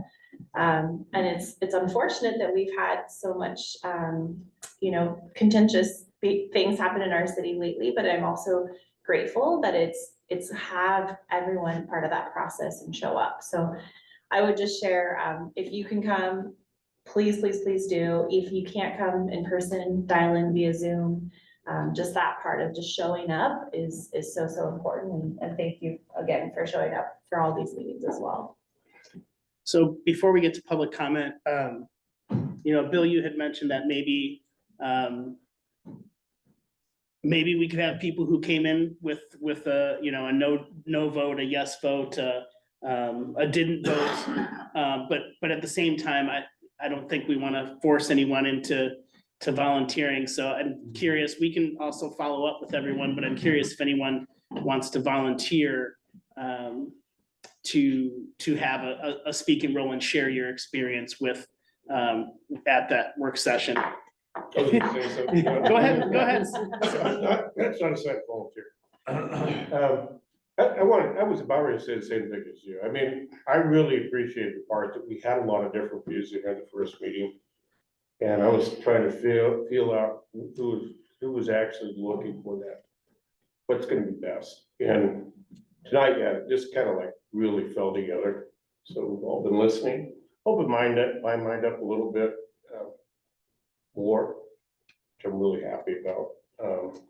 But I also got to hear from people who live outside the city. And, I can imagine the threat of watching the city charge at you down the hill like Hillsborough did over the years. But to really come up to what's best for the town. And I think it's a lot of leadership from Steve. Thanks, Dan. That even way that you bring things out, and the city staff we have is amazing.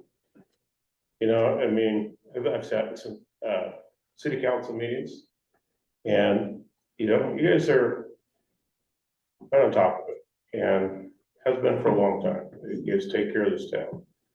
So I just want to put that out there. I really appreciate the way you've done this. Thank you, Daniel. And you volunteer, right? You volunteered? That wasn't a volunteer. I don't know if there's a good way to get volunteers. Is anyone willing to? I want to speak, obviously, so I will have to volunteer. Okay. I don't know Johanna But I have been impressed, Johanna, with, I appreciate your comments, and I heard you talk about where you were when you came in and where you are now. I don't know if you're still online, but I just want to say I've appreciated Johanna's comments. There's a. If you're not willing to do it, say so, otherwise. I would agree she'd be a great choice. Yeah. She might have tried. That's what you get for leaving. We can follow. Everyone in favor of Johanna? We're there, let's let her know. We'll follow up with Johanna. And we don't have to have 3, but if anyone else is interested in kind of bringing forth the recommendation and sharing how, you know, how your mind either changed or didn't change along the way. Derek, okay. And I can be a backup if Johanna does not. Okay. So do we have 3 now, or is that 2? Well, we'd have to get Yeah, okay. Johanna Yeah, that's what I to, thought. Yeah, yeah. we can't elect her in absence. I'm not gonna say her name, but she's gonna, you know. Jacqueline? Okay. All right, well, we'll start with those 3, and if we need more, we'll reach out to you all and see if someone else is willing. If you change your mind, though, you could also email us and let us know that maybe you would like to speak, and we can work it that way as well. I want to make sure we are getting very close to time, but we want to take as much time as needed for public comment. So, please, yeah. I was just wondering if you can't come, please write your testimony so we can read it. If that was an option. Yeah, good point. If you cannot attend the work session, please do provide written comments if you would like to, and you can send them to Rowan and I, and we'll make sure they get to all the members on the planning commission and the city council prior to the meeting. Would it be helpful if individually we compiled our own written testimony in addition to being in person, to have the record reflects our own individual in terms of volume? I mean, it certainly. Yeah, it wouldn't hurt. Yeah, and like I said, we'll prepare, do our best to summarize what we heard tonight, and we'll share that all with you before the work session, especially for this, so the speakers can see it, but to make sure we're not misrepresenting anything that we heard tonight. Do we have anyone else that would like to speak? Yes, please. This is the first time that I've come to one of your advisory committee meetings on purpose. I know many of you, and I just wanted to come and listen to how you expressed yourself tonight on the last one. And I can tell that you put a lot of thought and a lot of energy into this. And I really appreciate that. I've been here for a long time, been mayor. We have gone through 3 UGB extensions. These were done by either the landowners or developers. This is our opportunity to shape our town. Now, you see the industrial commercial, the blue area up there. That doesn't have to look like that. We have the right to tell you what the zoning is going to be. We can shape that differently. I mean, this is not cast in stone. And it's over 20 years. I'm not even gonna be around in 20 years. So, but we have the chance to say what our town's gonna look like in 20 years. And I don't wanna see 10-story apartment buildings, 3-story, like the plaza is good. But also don't be afraid of that affordable housing connotation. We have the opportunity to plan it out and to put things where they should be and where they can be more accessible to people who don't have cars. We also have the opportunity to bring TriMet in. Don't forget that stuff. So there's a lot of changes that can be taking place in the future. And I think this is a great decision. Thank you. Thank you. Anyone else from, yes, please. From the beginning of. Would you mind standing just so everyone can hear you? Sorry, thank you. Gail Taylor, and I live just outside of North Plains and some of the area that was highly affected. So initially, I came here and I lived in North Plains, but I always saw it as a farming community and we have the mill and just a small community.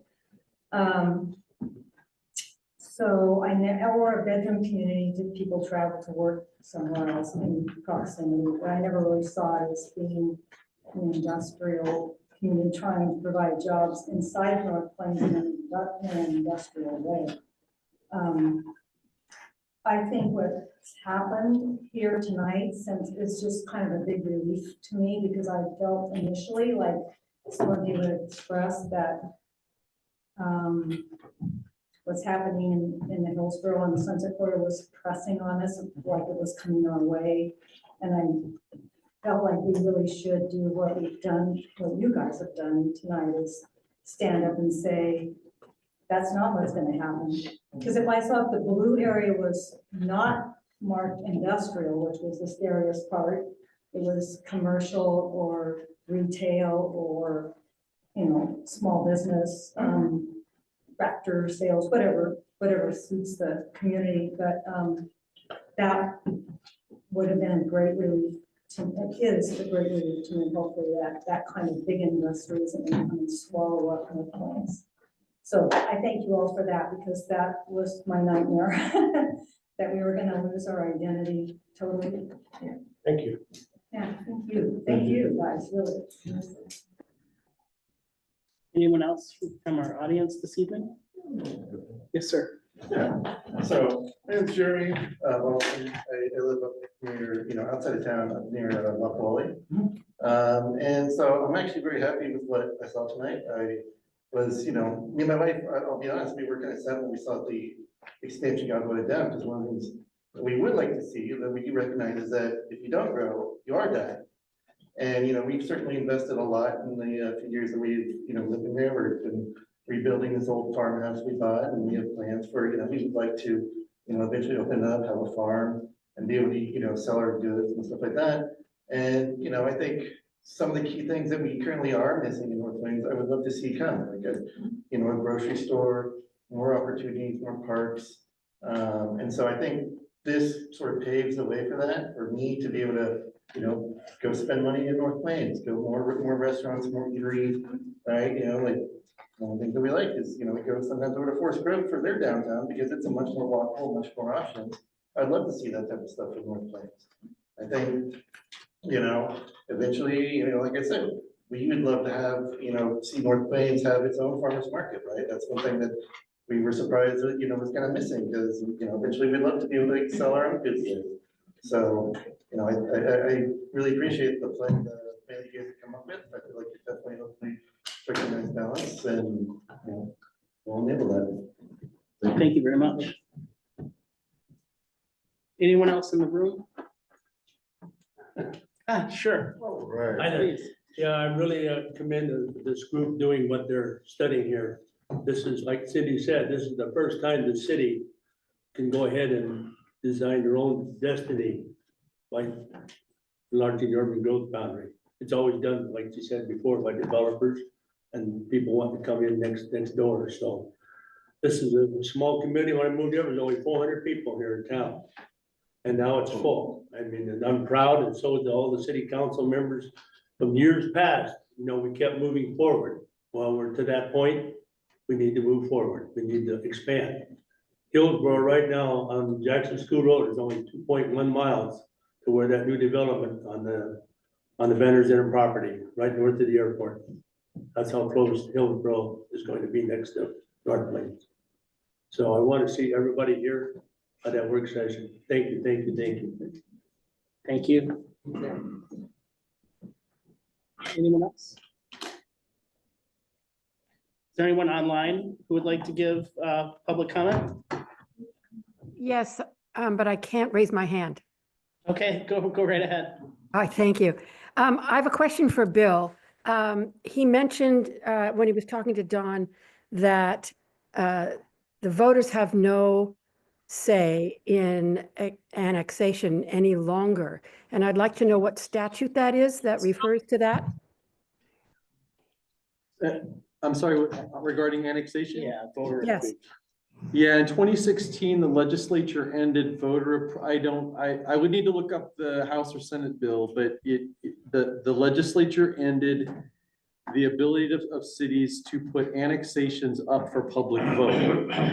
And since then, if a city has land in its urban growth boundary expansion and a property owner wants to annex into the city can't put it up for a vote. It has to administratively work on an annexation agreement with that property and make sure the annexation complies with planning rules, that sort of thing. But we no longer in the state of Oregon vote on annexations. And correct me if I'm wrong, Bill, for North Plains, Bryn Hill and Sunset Ridge, that change in law is in part, because it was 2017 when those annexation processes started, I believe. No, Sunset Ridge was. Not voted- Sunset Ridge, okay. Sunset Ridge was voted in. Okay. Still have voted approved, yeah. Thanks for the correction. But the urban growth boundary expansion for Sunset Ridge was in what year? Same year as Brent Hill.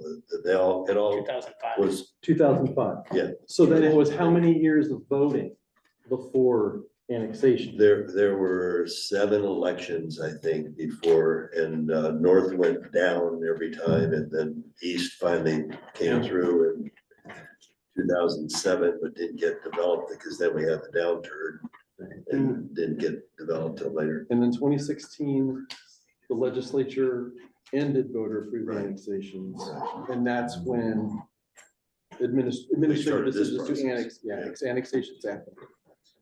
Anyone else online?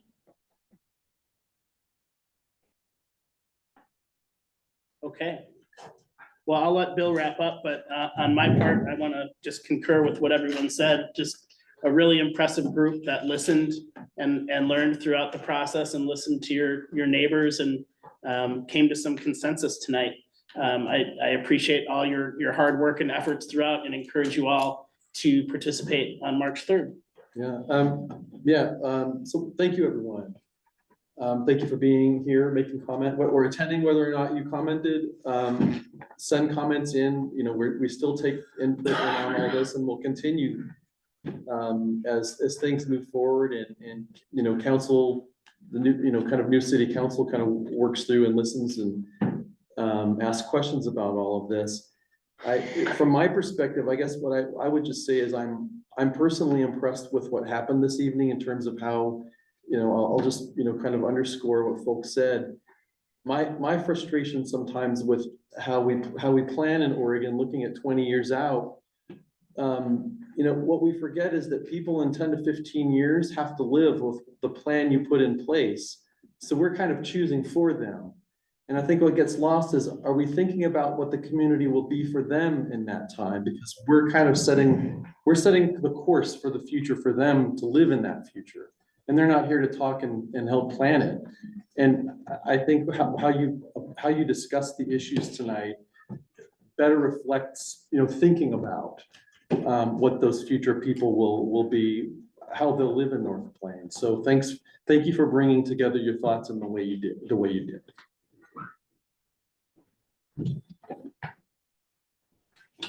Here we go. There's the date. Thanks, everybody. We'll be in touch via email prior to the work session. Thank you so much. Thanks, everyone. Thank you, guys. Great job, everyone.